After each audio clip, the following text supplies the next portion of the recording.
Jika Papua merdeka, Pace pilih gabung Papua atau masuk Indonesia? Oke, teman-teman, saya jarang bahas soal politik ya teman-teman.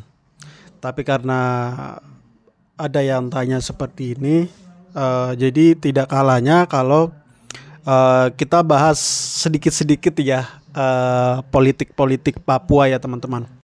Sebelum saya jawab, apakah saya akan bertahan di Indonesia atau pindah ke negara baru, misalnya Papua itu lepas dari Negara Kesatuan Republik Indonesia.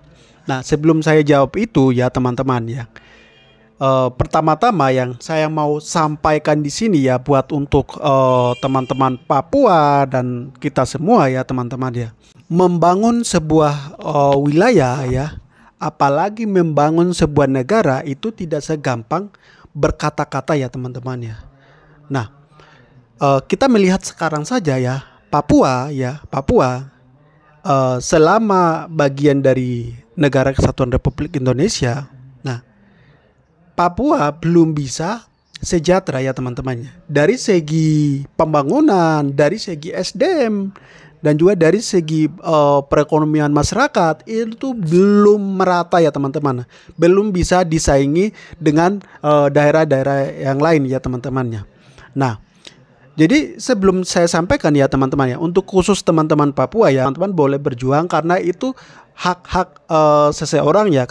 Kalau kita berbicara ya teman-teman Papua semua, kalau kita berbicara soal kemerdekaan ya, kita ingin berpisah dari Negara Kesatuan Republik Indonesia ya. Nah, kalau jadi saya melihat dulu fakta yang terjadi sekarang ya, yang kondisi Papua yang sekarang ya. Apakah orang-orang Papua itu layak mendirikan negara sendiri atau bukan? Ya. Apakah SDM-nya orang Papua itu mampu membangun sebuah negara di kemudian hari? Nah, kita tidak usah mengambil contoh jauh-jauh ya teman-teman ya. Kita mengambil contoh ya, kita melihat negara tetangga kita ya, misalnya Timur Leste ya teman-teman ya.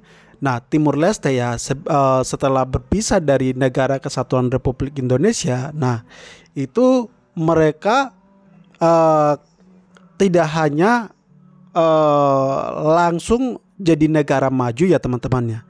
Nah, mereka harus menghadapi krisis ekonomi dan lain-lain sebagainya, dan mereka harus membangun negara mereka mulai dari nol ya teman-temannya. Nah, jadi kalau kita berpikir bahwa setelah Papua lepas dari Indonesia, nah karena kita ada cadangan emas dan lain-lain, kita akan hidup kehidupan kita sejahtera, lebih maju lagi dari Negara Kesatuan Republik Indonesia. Nah, kita punya pemikiran-pemikiran seperti itu tuh sangat salah besar ya teman-temannya.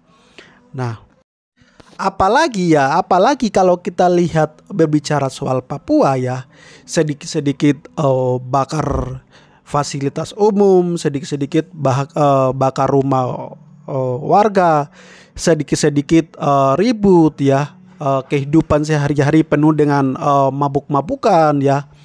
Nah, ya kehidupan kita saja kita belum bisa merdeka diri sendiri. Apalagi kita mau merdeka, mau membangun sebuah negara. Teman-teman kalau mau pengen ingin merdeka ya, lepas dari Negara Kesatuan Republik Indonesia, atau teman-teman merasa bahwa Indonesia saat ini ya menjajah kita, mengambil hak-hak kita, atau memperbudak orang-orang kita, misalnya orang, atau selama di tangan pemerintahan Negara Kesatuan Republik Indonesia ini banyak nyawa yang berjatuhan. Kalau teman-teman menyadari itu, harusnya teman-teman itu memperjuangkan dengan ekonomi ya, memperjuangkan dengan dari segi ekonomi, pertanian, dan juga SDM. Harusnya teman-teman memperjuangkan dengan segi-segi itu. Tapi kalau kondisi kita sekarang seperti ini ya, kita di sisi lain kita teriak merdeka, sisi lain kita mabuk ya, mabuk-mabuk, sisi lain kita bakar-bakar fasilitas umum ya, sisi lain kita saling serang ya, saling perang suku antara suku dan suku yang lain. Cara-cara kita seperti ini masih ada ya. Jangan mimpi mau lepas dari negara kesatuan Republik Indonesia. Ya, teman-teman harus pahami ini.